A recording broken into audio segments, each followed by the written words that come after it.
mobilization, nimbler and responsive to the need of each member states. The relationship between the Security Council the General Assembly and the United Nations Secretariat must also be reinvigorated. In this regard, Cambodia wishes to reaffirm its support for the Security Council reform. We are of the view that the foremost priority should be given to increasing the representation of developing countries, which comprise the vast majorities of member states. Excellencies, President, as the coming chair of ASEAN next year, Cambodia will seek to address the common challenges facing our region with strong solidarity from ASEAN member states and the support of its external partners. Cambodia will aim to further advance the ASEAN community building process and to sustain ASEAN as a region of critical importance for global trade, investment, and supply chain.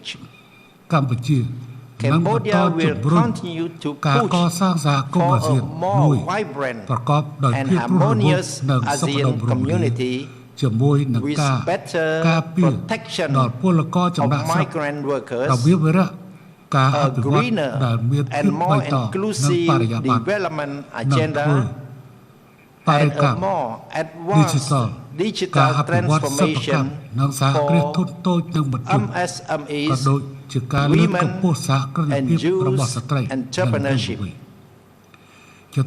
May I conclude by expressing my strong hope for a strengthened multilateralism with the United Nations at the core, to galvanize international solidarity for the global community to succeed in overcoming the COVID-19 crisis, advancing peace, sustainable development, and shared prosperity for all.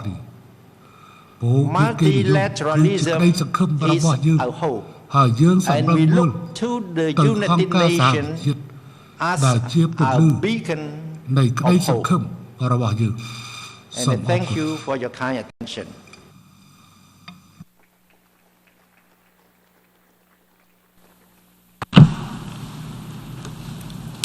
Au nom de l'Assemblée générale, je tiens à remercier le Premier ministre du Royaume du Cambodge pour l'allocution qu'il vient de prononcer. Et je donne maintenant la parole au représentant des Fidji pour qu'il introduise l'allocution du chef du gouvernement. Mr. President, I'm deeply honored to introduce Fiji's Prime Minister, Minister for Foreign Affairs, Minister for Itoke Affairs, and Minister for Sugar and Forestry, Honorable Josiah Bainimarama, to address the 76th session of the United Nations General Assembly through a pre-recorded message. I thank you.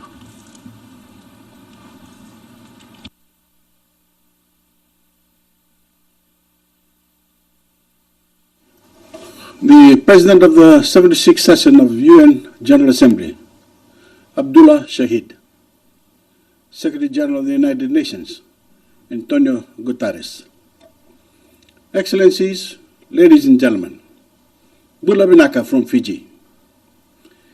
Excellencies, I've just stepped away from a session in our parliament, the beating heart of our 8-year-old true parliamentary democracy.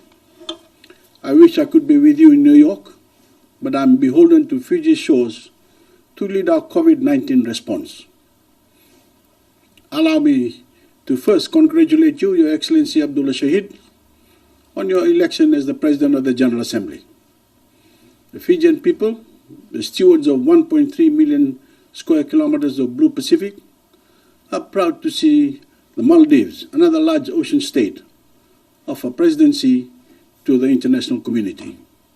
And to my friend, Secretary General Guterres, congratulations on your second term. Your re-election was a win for the planet, for the climate, and for the smaller states among us. Our multilateral challenges UN 2.0. Your report to the UNGA on our common agenda is the blueprint for a future that is better, greener, and safer. And I would humbly add, bluer. We want that future for Fiji. We want islands inhabited by citizens who stand with nature and not against it. We want sustainable economic growth that is powered by clean energy and protected from the impacts of climate change. We want robust and resilient health systems, and we want good jobs and income supported by a green and blue economy. To succeed, our vision must become the vision of humanity, because our fate is the world's fate. The world's present course leads nowhere near the future we want for ourselves. A deadly pathogen is burning through humanity like a bushfire, and inequity is fanning the flames. This year alone, climate-driven floods, heat waves, fires, and cyclones have killed hundreds and inflicted unsustainable economic damage. We humans are the cause, but we are refusing to become the solution. This grave moment is not without parallel. In the wake of the death and destruction of World War II, world leaders saw unilateral action as kindling for another world war, one fought with nuclear weapons of planet-destroying potential. They answered that challenge with the genius of this multilateral system. Our challenges are different, but the stakes are alike. Mr. Secretary General, your recommendations in our common agenda are spot on. We must meet this moment with a new UN, a new energy, new resources, and new bonds of trust with the people this institution serves. A new UN that enlists the dynamism of young people, because our action and inaction directly affects their future. A new UN that empowers those on the margins of society, particularly women and girls, and brings them into the center of global decision-making. Excellencies, since we last gathered, it has become clear that we face two pandemics, one that is ending for the wealthy nations and one that is worsening across much of the developing world. That widening chasm can be measured in lives lost and years of economic progress undone. Across the global south, what the world once branded as sustainable development is unraveling before our eyes. Hundreds of millions of jobs have been lost. Hundreds of millions of people cannot access adequate food, and an entire generation has had their education disrupted. The wounds of this crisis will cripple us for years if left untreated. Fiji's experience shows how an equitable recovery can begin. It starts by getting jabs in arms fast. After one full year with zero local COVID cases, the insidious Delta variant crept into our country and sparked a deadly second outbreak. After a slow start, while we scrambled to acquire enough vaccines, we are winning the battle. Over 98% of adults across our 110 populated islands have one jab of the vaccine, and more than 67% are fully vaccinated. We thank India, Australia, New Zealand, and the United States for helping us secure the doses we need. Our mission now is to recover the more than 100,000 jobs lost to the pandemic and to recoup a 50% loss in government revenues. Soon, Fiji will reopen to tourism and to regional and international business. We will look to accelerate investment trends, like increased digitization, that will modernize our economy and help it recover. But Fiji's victory over the virus will be short-lived unless the global community can accelerate vaccinations everywhere. It is appalling that wealthier countries are already considering third doses or boosters for their citizens, while millions of people, including frontline healthcare workers in the developing world, cannot access a single dose. Globally, thousands of lives are still being lost every day to the virus. The majority represent our collective failure to make vaccines available to developing countries. Vaccine nationalism must end. The G7, G20, and multilateral financial institutions have failed to stop it. Only the UN can fill this void of leadership. I join other leaders in calling on the UN to convene an urgent special meeting of leaders to agree to a time-bound, costed, and detailed plan for the full vaccination of developing countries. Our socio-economic challenge. Vaccine inequity is a symptom of a much larger injustice, one that is inherent to the international economic system. This injustice is the unequal distribution of finance or access to finance that can fuel a recovery. While wealthy nations have propped up their economies by printing and investing trillions at near zero interest rates, developing nations, particularly small states, have had to borrow at punitive rates to simply keep our people alive, fed and healthy. Through the pandemic, my government rolled out the largest cash transfer program in our history, providing hundreds of millions of dollars in unemployment benefits to nearly one-third of Fiji's adult population. We even expanded some of our social protection programs, including pensions for the elderly and financial support for the differently abled and other vulnerable communities. The alternative was mass destitution, which we could not accept. But to pay for it, we had to take on debt, precipitated by a massive reduction in government revenue. We need a more innovative framework for development finance that recognizes the unique needs of small island developing states. And we must adopt a more sophisticated framework of assessing debt sustainability that incorporates the urgency of building resilience and breaks free of the norms of the 20th century. This pandemic has been a painful lesson about where unilateral action can lead and where our multilateral institutions are unwilling to go. We must find new frontiers of cooperation if we stand any chance of averting future pandemics or staving off the worst of climate change. If small states are to build back greener, bluer, and better, we will need an equal voice about and vote on decisions that determine our future.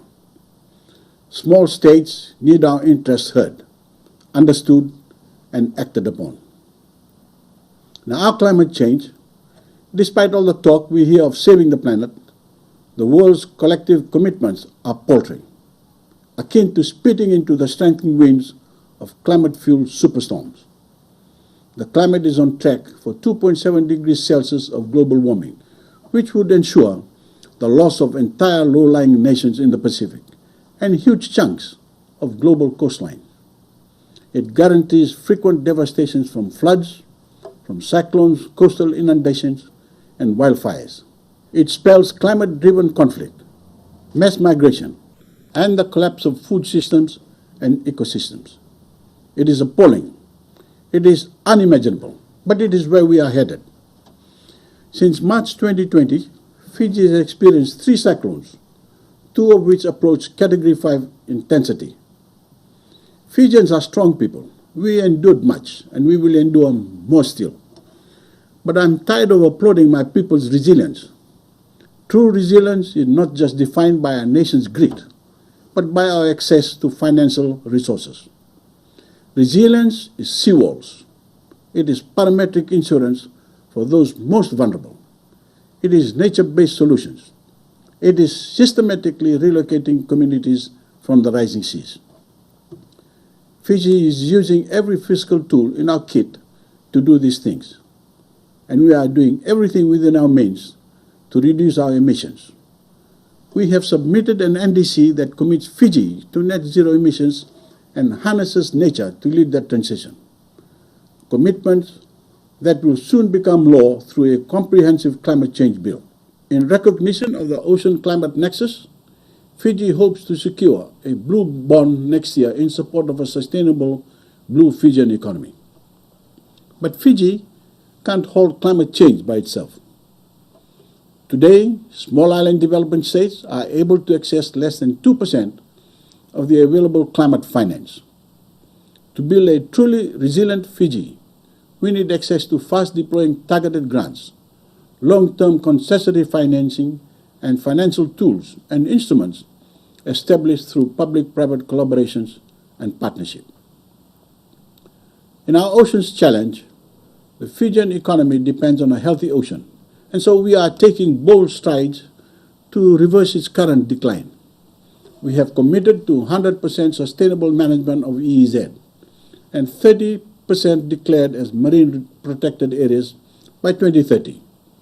We are expanding investments in sustainable aquaculture, seaweed farming, and high-value processed fish. But we cannot do this alone. We look to the global system to stop illegal, unreported, and unregulated fishing. We look to member states to agree a new treaty to preserve marine in waters beyond national jurisdictions. We need global greenhouse gas emissions to fall dramatically and quickly.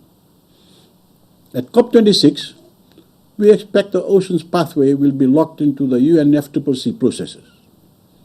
Fiji seeks a decision in a 1/COP26 reflecting this change.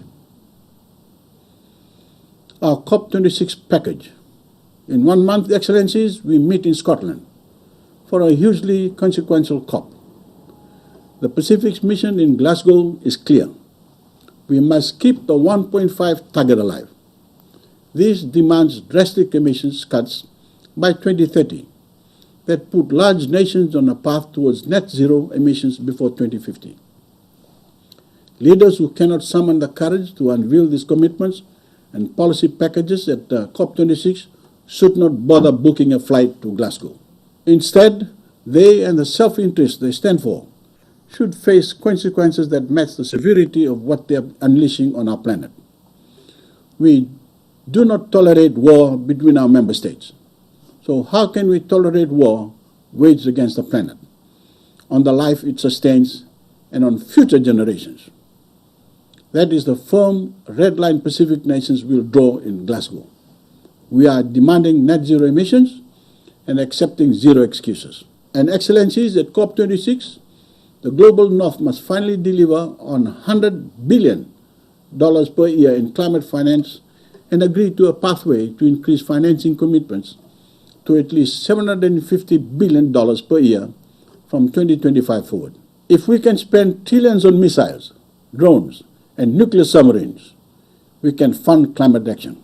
It is criminal that vulnerable Pacific small island developing states can access a mere 0.05% of the climate finance currently available to protect ourselves from an existential crisis we did not cause. Mr. President, these are the challenges we face at this UNGA and at COP26. We must find the courage to face them squarely. The consequences of not doing so are simply unthinkable. We will see you in Glasgow. Thank you.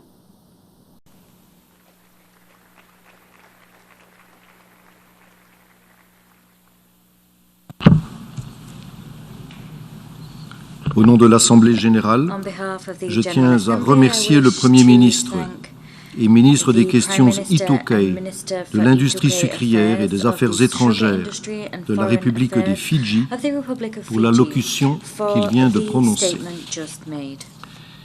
Et je donne maintenant la parole à la représentante du Bhoutan pour qu'elle introduise l'allocution du chef du gouvernement.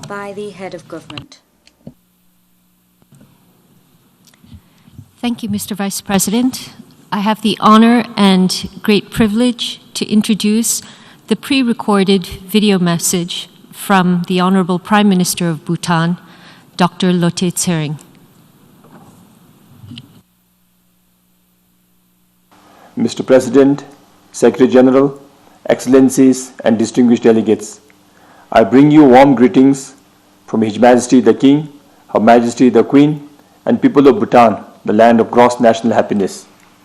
I begin with prayers for all the precious lives lost to the pandemic, and I sincerely hope it comes to an end very soon. Congratulations, Your Excellency, Mr. Abdullah Shahid, for your presidentship. I assure you my full support as you assume this role at a very critical time. I also extend my gratitude to the 75th President for conducting the last session successfully. I take this opportunity to congratulate Your Excellency, Mr. Antonio Guterres, on your re-election as the Secretary General of the United Nations. Nobody else can give us better hope and guidance to build back better from the pandemic than Your Excellency. I would also like to thank Your Excellency as well as Prime Minister Johnson for organizing the Leaders' Roundtable on climate change 5 days ago. I spoke on behalf of 46 LDCs, and we are already excited for a concrete result coming out of COP26 in the coming month. I would like to inform the August gathering that this year marks the 50th anniversary of Bhutan's membership to the UN. I was excited to attend the session and celebrate the milestones with you all, but the situation, as you all know, did not favor our physical participation. I thank everyone at the organization and all the members for enriching Bhutan's 5 decades of journey with the UN. We have come a long way. The fact that we are ready to graduate from LDC category is a clear indication that our efforts together have borne results. In addition to the UN and other partners, I thank the Government of India for your unconditional support all these years. We will continue to work closely with all the partners. Please allow me to talk a little more on this 5 decades journey. During the 50 years, the global poverty rate dropped from 52 to 9%. Life expectancy increased from 57 to almost 73 years. Bhutan's life expectancy at birth when we joined the UN in 1971 was just 40 years. The infant mortality rate decreased from 98 to 27 deaths per 1,000 live births. Similarly, the maternal mortality rate reduced from almost 400 to 200 deaths per 100,000 live births. The global literacy rate spiked from 67 to 86%. Without the coordinated global efforts through the UN platform, these progresses would not have been possible, or worse, many nations would have slipped backwards. We are thankful that Bhutan has comparatively benefited more. In the last 50 years, Bhutan was blessed with 3 successive monarchs. It was His late Majesty the Third King who worked tirelessly to install Bhutan into the UN. It was a historic move to establish global diplomacy and harness meaningful friendship. The far-sighted monarch led the country on the path of modernization, with focus on modern education and progressive techniques in all spheres. When the 4th king took over soon after, he came in with a profound development philosophy of gross national happiness in as early as 1972. As the term GNH became more pronounced over the years, the world appreciated its relevance in a sustainable and more holistic format as opposed to the conventional GDP growth. I'm happy to see this concept reflected in Secretary General's Our Common Agenda report, which I would like to touch upon a little later. The nation lived through major socio-economic development, championing on conservation efforts and strengthening global ties. The world will recall that during the peak of his reign, our 4th king stepped down to offer the throne to his son, and despite public resistance, he ushered in democratic transition. Destined to carry forward the legacy, Bhutan received a young and dynamic monarch, His Majesty the King, in 2006. We embarked on a new chapter.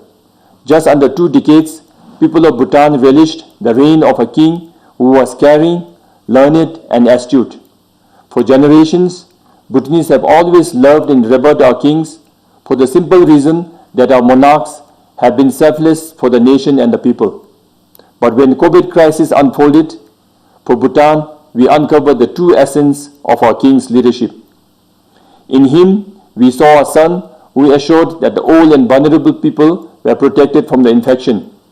In him, we saw a brother who traveled tirelessly throughout the country, uplifting the spirits of the frontliners and working alongside to protect the people. In His Majesty, we saw a parent who ensured the livelihoods of all those affected. The supports ranged from emotional to cash to food. But of all, we saw a noble being who led with science and wisdom on one hand and care and compassion on the other. Complementing all the noble efforts, Her Majesty the Queen showed personal care and initiated targeted interventions for the vulnerable sections of our society, with emphasis on mental health care and services in the country. When the world was dealing with the unprecedented plight that questioned our survival and livelihood daily, we sailed through with a minimum scratch from the pandemic. To update, we have seen only 3 COVID deaths and slightly over 2,500 cases so far, most of which were imported cases. Similarly, our vaccination coverage for 12-year-old and above is almost 80% as I speak today. Despite being resource constrained, we have not compromised on the quality and standards of COVID measures. Let me also mention that in the entire process of battling the pandemic, we ensured that the routine health services were delivered uninterrupted. Besides the regular vaccination program, we introduced Hpv vaccines for the first time for all the boys and introduced flu shots for everyone amid the pandemic. We also launched a nationwide program on prevention and early detection of 3 most common cancers in Bhutan. Those are stomach, breast, and cervical cancers. All these are aligned with the royal visions that is enshrined in our constitution that mandates a state to provide free health and education. His Majesty tells us that quality health and education made affordable and available to all are the biggest social levelers. Excellencies, just like the rest of the world, we are also looking at the pandemic as an opportunity to reset ourselves. The process to overhaul the civil service in consonance with the educational reform is underway. This is an unprecedented move.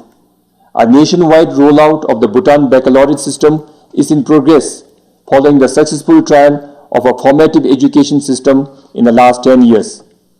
Knowing that the path ahead is ICT-driven, we have started digital initiatives with the ultimate goal for everyone in Bhutan to have a digital ID, a build-up towards a big data system.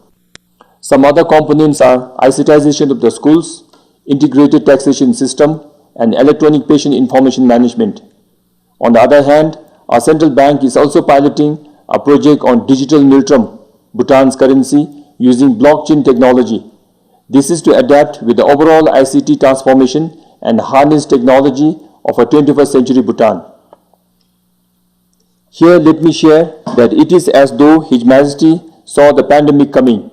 In 2011, an extensive program that engaged citizens in a greater role of nation building, calling it Desung, the Guardian of Peace, was started. It recharged the entire spirit of volunteerism, opened the world of opportunities for our young youth, and injected sense of purpose and responsibility. Thousands of youth were involved in the program that created a mass societal shift. When the disease entered the country, the Desups in their orange uniform were helping guard the borders and entry points, ensuring everyone followed COVID-19 norms and even became part of the paramedics. This made a huge impact in efficient management of the pandemic. In another unique transformative step, the Desups were not part of COVID-19 related duties, were engaged in various skillings and reskilling programs across the nation. We know that the pandemic has forced many out of their jobs and their basic skills have become irrelevant. The ILO projects the global shortfall of jobs to be about 75 million this year and almost 23 million in the year 2022. This means unless we retool ourselves in keeping with the change, it will be difficult to find gainful employment and other opportunities for many of us. The ongoing youth engagement programs are the major steps to recover from the pandemic.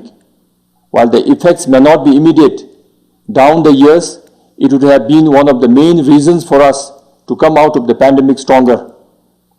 I feel when Bhutan's socio-economic transformation is reviewed later, our human development initiatives guided by our King will be the chapter that would have truly steered our nation into the 21st century.